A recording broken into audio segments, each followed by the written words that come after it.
Hello, it's me, Amelia. Welcome back to my channel. So today I'm going to be doing my October wrap-up, and I haven't done a wrap-up in many months, maybe even a year. I stopped doing them because I felt like I wasn't reading enough books a month to warrant making a wrap-up for it. I've been reading like 2 books a month, but I feel like October was a really good reading month. I read a total of 6 books in October, which I feel like is really good considering I'm a 4th-year student in college and I have a lot of work. So let's get into the first book. The first book that I read in October is This Woman Kingdom by Tahira Mafi. This Woman Kingdom is actually not released yet. I read an early copy. It's releasing on February 1, 2022.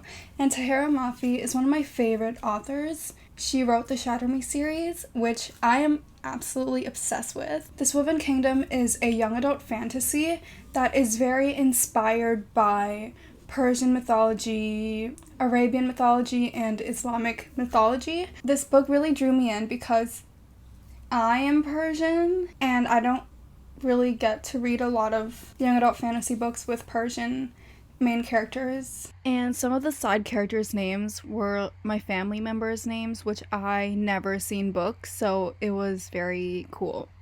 It takes place in a world where jinns and humans coexist. If you're not familiar with Islamic mythology, jinns are supernatural creatures who are stronger than humans and have the ability to become invisible. And our main character is actually a jinn, not a human, and in this world jinns are very discriminated against. They're kind of the minority. Alize is sort of living day by day. She doesn't have a permanent place to stay. She's just trying to survive, and she's also in hiding for reasons I won't state in case you want to go into the book not knowing too much about it. There's a prophecy that states that one girl is gonna one day become the fall of the kingdom, the fall of the royal family. So our love interest, the prince, one day he comes across Alize and he's very suspicious of her. And that's kind of where the story goes. I really enjoyed the story. I gave it a 4.3 stars out of 5 stars. I feel like Tahira Mafi can definitely write fantasy. Her writing was so pretty. I was very jealous. I really enjoyed the romance of the book and the plot. However, I did feel like it was too short, like we didn't get enough content. I read it on ebook, so I don't know how long it is, but on Goodreads it says that it's 304 pages, and I think that might contribute to why I feel like we could have gotten more. When it ended, I was like, I want more. And as a result of it feeling short, I feel like we didn't get a lot of world building, which I would have really liked. Like, I feel like I still don't know a lot about the world and the kingdoms. If you're a fan of the Shatter Me series, I feel like there's this one scene in Unravel Me that all the fans love and I love, and in This Woman Kingdom I feel like there was a scene that was very parallel to that scene. It was very familiar and it reminded me of that scene, and it really made me miss Juliet and Warner. The ending of the book leads up to book 2 really well.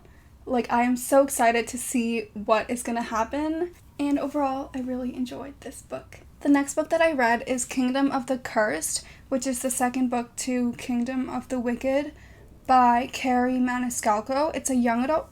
The first book is a young adult fantasy. I feel like the second book is very much new adult fantasy.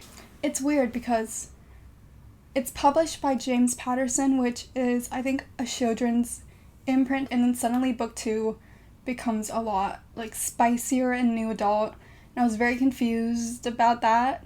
So the first book is about a girl named Emilia. She's a witch, and one day her twin dies, and she accidentally summons one of the 7 princes of hell to help her solve what is happening, because a bunch of witches are dying.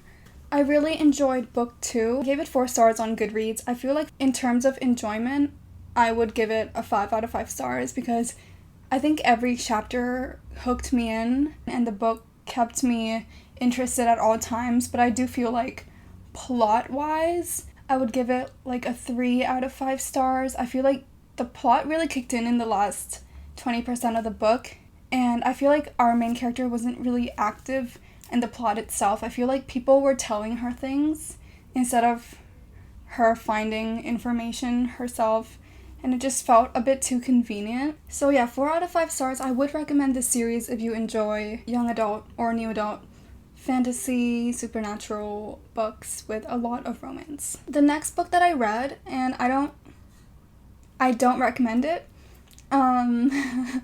it's the Scouts Anthology, which is a dark romance anthology with short stories by a lot of romance authors. The only reason I read this book, I didn't even read the entire book, I just read some of the short stories. The reason I read it is because my favorite author, Penelope Douglas, is one of the authors who wrote one of the stories, and I love all of her books, so I was so excited for her short story called Ash City.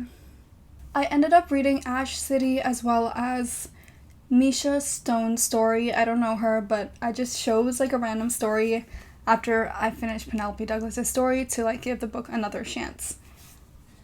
It was a mistake. It was the biggest mistake of my life. Penelope Douglas's story, Ash City, takes place in a world where, honestly, I don't even know. The world building was not that great, or maybe I just didn't pay enough attention, but she keeps mentioning that the world is on fire, and that the world has been on fire for a while, and I didn't understand what she meant.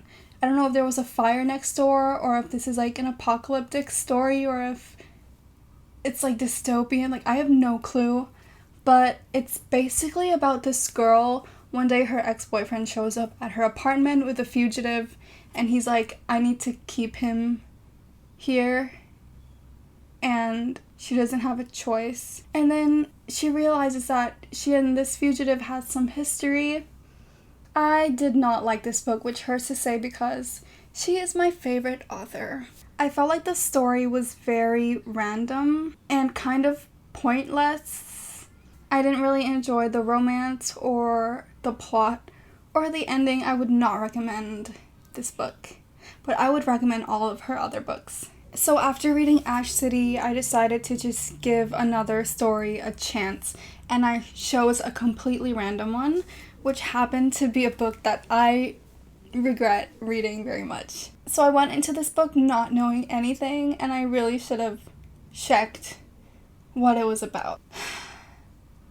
Basically, our main character, she gets kidnapped by the love interest, who was a sex trafficker.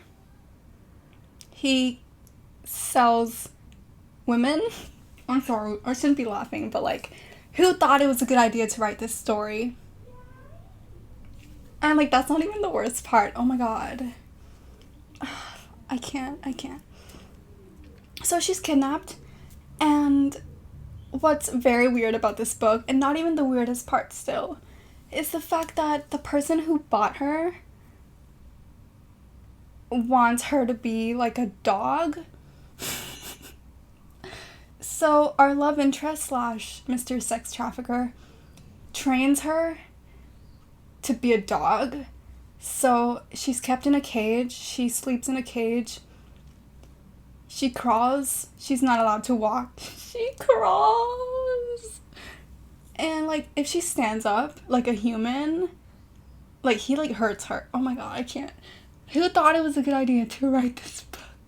She can only eat from a dog bowl, so she has to eat like a dog with, like, her face in the bowl. If she sits at the dining table, she gets in trouble. And she has to bark.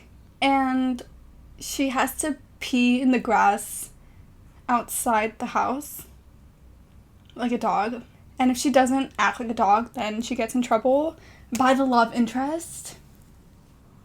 And I was reading this book with like this face the entire time. And I am traumatized. And she's also like kept on a leash, like she has a collar.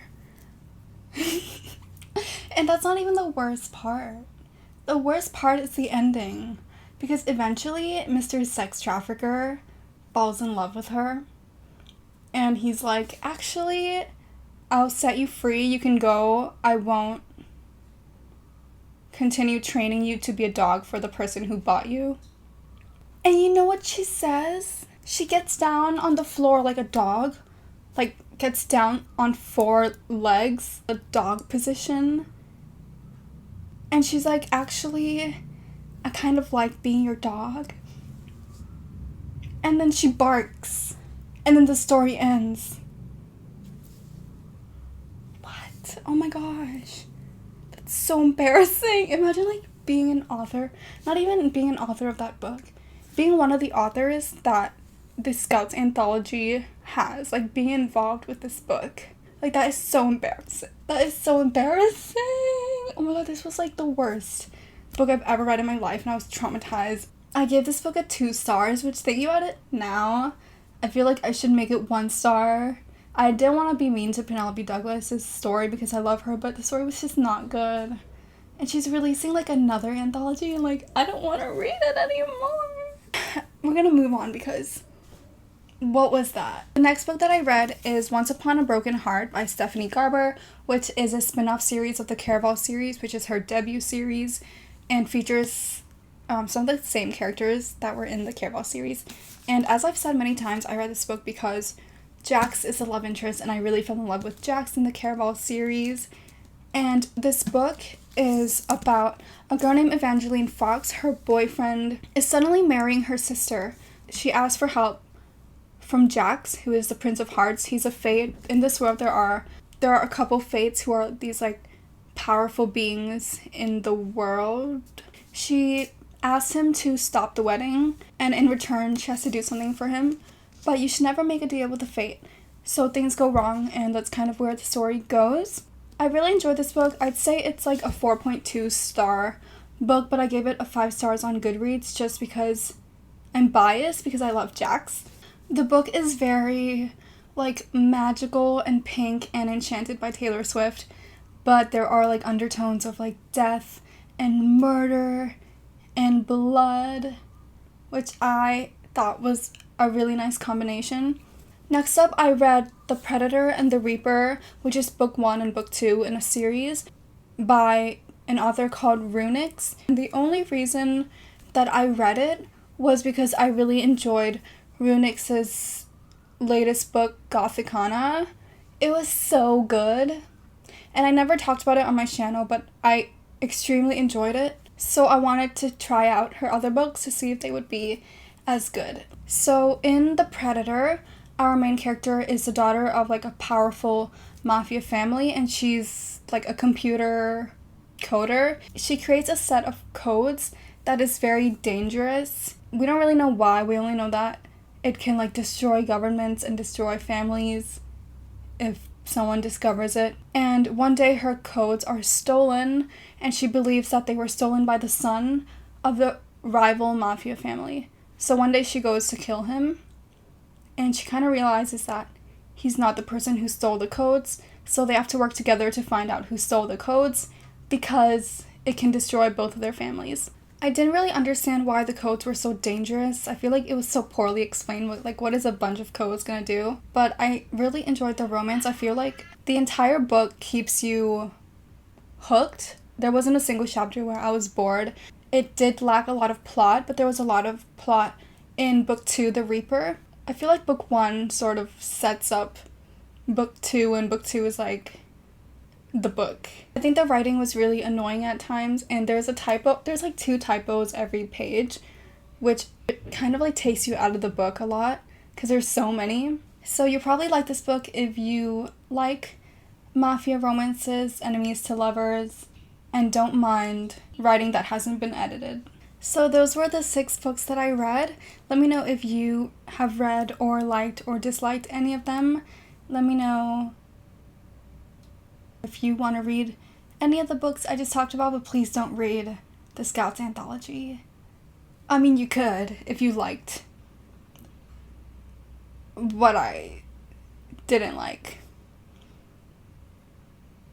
I'll see you guys in my next video. Goodbye!